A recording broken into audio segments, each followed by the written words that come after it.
அனைவருக்கும் வணக்கம். இன்னைக்கு நம்ம சூப்பரான மதுரை ஃபேமஸ் பரோட்டா சால்னா எப்படி செய்யறதுதாங்க பார்க்க போறோம்.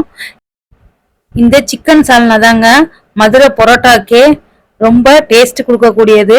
இந்த சிக்கன் சால்னா ரொம்ப ஈஸியா எப்படி செய்யறதுதாங்க இந்த வீடியோல பார்க்க போறோம். ரொம்ப டேஸ்டியா சாப்பிட்றதுக்கும் மட்டும் இல்லாம பார்த்தாலே நாக்குல எச்சி ஊறுற மாதிரி சூப்பரான சிக்கன் சால்னா எப்படி செய்யறதாங்க பார்க்க போறோம்.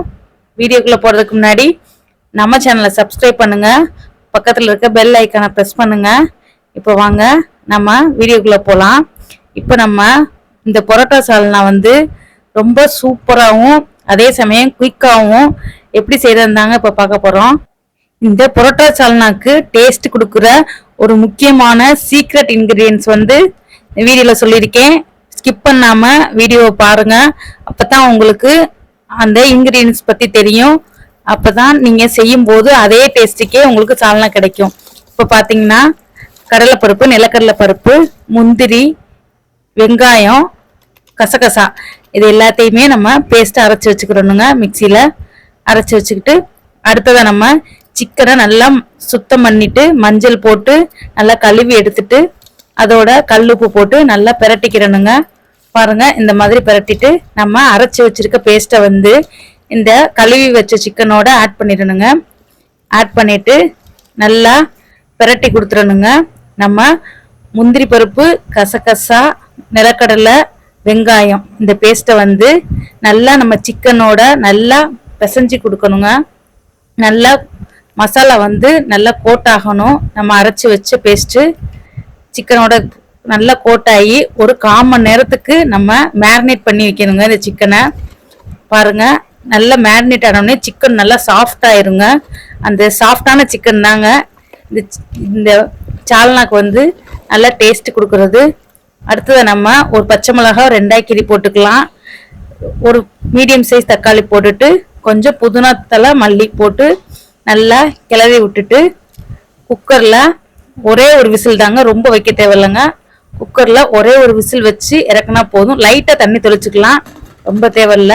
அதோட ஒரு பட்டை, கிராம்பு, ஏலக்காய், லவங்கம் இது எல்லாத்தையுமே சும்மா கொஞ்சமா சேர்த்துக்கலாங்க. கொஞ்சம் சோம்பு, சீரகம் இது எல்லாத்தையுமே நம்ம மேரினேட் பண்ண சிக்கனோட போட்டு கொஞ்சமா தண்ணி ஊற்றி ஒரே ஒரு விசில் வச்சு எடுத்தா போதுங்க. பாருங்க, இப்ப ஒரு விசில் வரட்டும். அடுத்ததை நம்ம அரைக்கிறதுக்கு தேங்காய் எடுத்துக்கிறோம். தேங்காய், சீரகம், அடுத்ததான் கொஞ்சம் சோம்பு சேர்த்துக்கிறோங்க. சேர்த்து இதை தனியாக அரைச்சி வச்சுக்கிறோனுங்க. அடுத்ததா ஒரு 5 மீடியம் சைஸ் தக்காளியை அரைச்சி எடுத்து வச்சுக்கிறோனுங்க. இப்போ பார்த்தீங்கன்னா அந்த டயத்துக்குள்ள ஒரு விசில் வந்துருச்சு. நம்மளுக்கு மேரினேட் பண்ணி வச்ச சிக்கன் நல்லா வெந்துருச்சு. பாருங்க, கறி நல்லா மலர்ந்துருச்சு. பாருங்க, சூப்பரா வந்துருச்சு. சிக்கன் நல்லா வேகணுங்க. அப்பதான் நம்மளுக்கு இந்த சால்னா நல்லா டேஸ்டா கிடைக்குங்க. இப்ப நம்ம ஒரு பேன்ல எண்ணெயை காய வச்சுக்கலாங்க. அடுப்பத்தை வச்சாச்சு.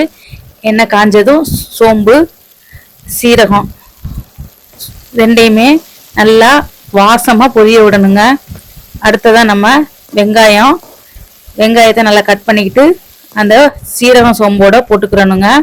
அடுத்ததா கருவேப்பிலை, பச்சை கருவேப்பிலை சேர்த்துக்கிறணும். கொஞ்சமா வெங்காயத்துக்கு தேவையான உப்பு சேர்த்துக்கிட்டு நல்லா வதக்கி கொடுக்கணுங்க. வெங்காயம் நல்லா வதங்கி கண்ணாடி பதத்துக்கு வரணுங்க. அதுதாங்க இந்த சால்னாக்கு சூப்பரான டேஸ்ட் கொடுக்க போறது. அடுத்ததா கொஞ்சமா புதினா, மல்லி ரெண்டையுமே சேர்த்துக்கிறணுங்க. புதினா, மல்லி நீங்க சேர்த்துக்கிட்டீங்க அப்படின்னா நம்மளுக்கு சால்னா ரொம்ப டேஸ்டியா கிடைக்கும். அடுத்ததா நம்ம 5 தக்காளி, மீடியம் சைஸ் தக்காளிய மிக்சியில போட்டு வச்சிருக்கோம்லங்க, அந்த பேஸ்ட்டையும் இதோட சேர்த்துக்கிட்டு நல்லா வதக்கி கொடுக்கணுங்க. தக்காளியோட பச்சை வாசனை போகணும். அடுத்ததை நம்ம 1 ஸ்பூன் கிட்டக்க மஞ்சத்தூள் சேர்த்துக்கலாங்க.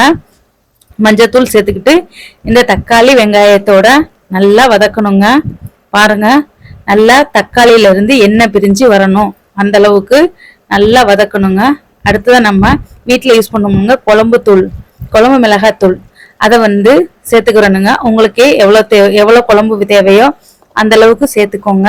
இன்னைக்கு நம்ம ஒரு கிலோ சிக்கன் கிட்டக்க நம்ம சால்னா வைக்க போறோம். அதனால நான் ஒரு 4 ஸ்பூன் கிட்டக்க வச்சிருக்கேன். தண்ணி கொஞ்சம் அளவா ஊத்திக்கிறணும். நம்மளுக்கு சால்னா எவ்வளோ வேணுமோ அந்த அளவுக்கு இந்த தண்ணி எவ்வளவோ அந்த அளவுக்கு ஊற்றிக்கிறணும். ஊற்றிக்கிட்டு நல்லா கலந்து விட்டுறணுங்க. நம்ம குழம்பு பொடி நல்லா மிக்ஸ் ஆகுற மாதிரி நல்லா கலந்து விட்டுறணுங்க. அடுத்ததான் நம்ம இஞ்சி பூண்டு பேஸ்ட்டையும் சேர்த்துக்கிறணுங்க. பாருங்க, இஞ்சி பூண்டையும் பேஸ்ட்டையும் சேர்த்து நல்லா இந்த குழம்பு பொடியோடு சேர்த்து நல்லா வதக்கி விடணுங்க. அடுத்ததாக தயிரும் சேர்த்துக்கிறணுங்க. தயிர் சேர்த்துக்கிட்டு அதையுமே நல்லா கிளறி விடணுங்க.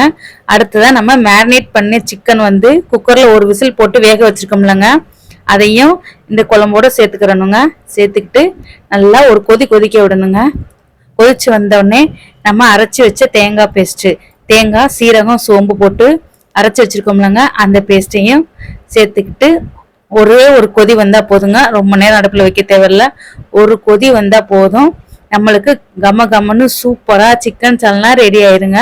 இப்போ நல்லா கொதிச்சிருச்சுங்க. சூப்பராக கலர்ஃபுல்லாக ரெடி ஆயிடுச்சு. பார்க்குறதுக்கே பாருங்க எப்படி இருக்குன்னு.